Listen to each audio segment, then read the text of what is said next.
A huge philosophy and a motivation at ISLA is to create self-directed learners.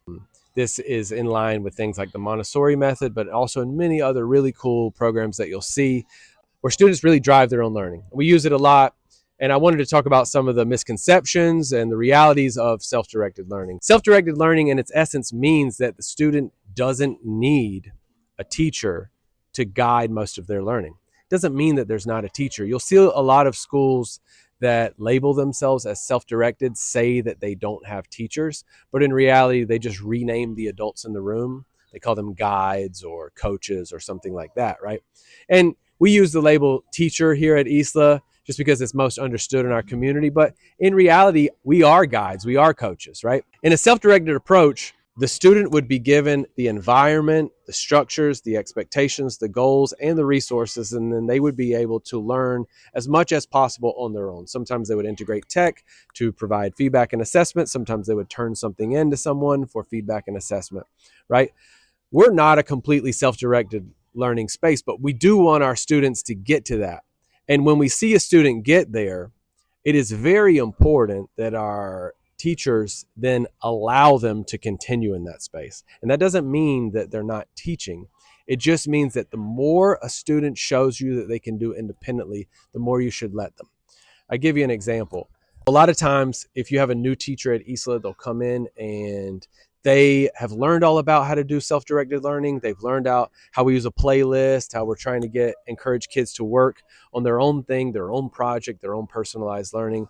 But they come from a place where all of the education had to come from them, this feeling of the need for control. And so they will do activities to start the year to build routine and build structure. One might be silent reading. Give everyone a text. You talk to them about the behavior that is expected there, and then everyone quietly reads for 15 minutes. The teacher floats around the room, ensuring that everybody is on their best behavior. Everyone is reading. The teacher models what it looks like. Another example of that might be journal writing. The teacher writes a prompt on the board. Everyone gets their notebooks. They take it out. They write whatever they can in response to that prompt. The teacher mills around the room, sometimes giving feedback and support and guidance, right? And these are both great activities to teach independence because the instructions are so clear. A problem that can occur is that the teacher never then shifts from that activity, which a student is largely doing independent, to allowing them to do it completely independently. What you would do in that case is, once your students have learned the routine of silent reading, they've learned the expectations, they've learned how to clean up afterwards, how to sit at their table quietly, the things they can and they can't do, the agreements, they've learned to identify books or texts that are at their level so that they are reading things that are appropriate for them, then you got to let them do that without you. If they know after several weeks how to do a daily diary or a journal entry, they know how to sit down, they know how to open up their notebook, they know the expectation of writing, they know what it looks like to be complete and how to turn it in, then eventually, once you've built that routine into your structure, you've got to let them do that.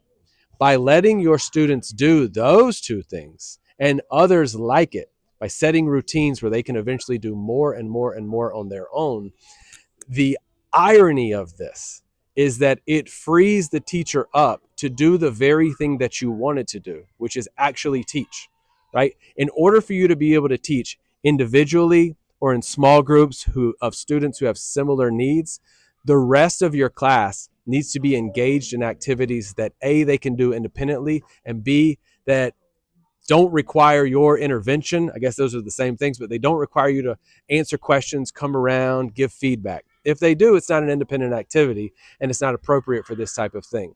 The more that you integrate these types of activities, the more time you can spend as a teacher calling over 3 students, 5 students, 1 student to give them direct feedback. We know the benefits of one-on-one and individualized instruction.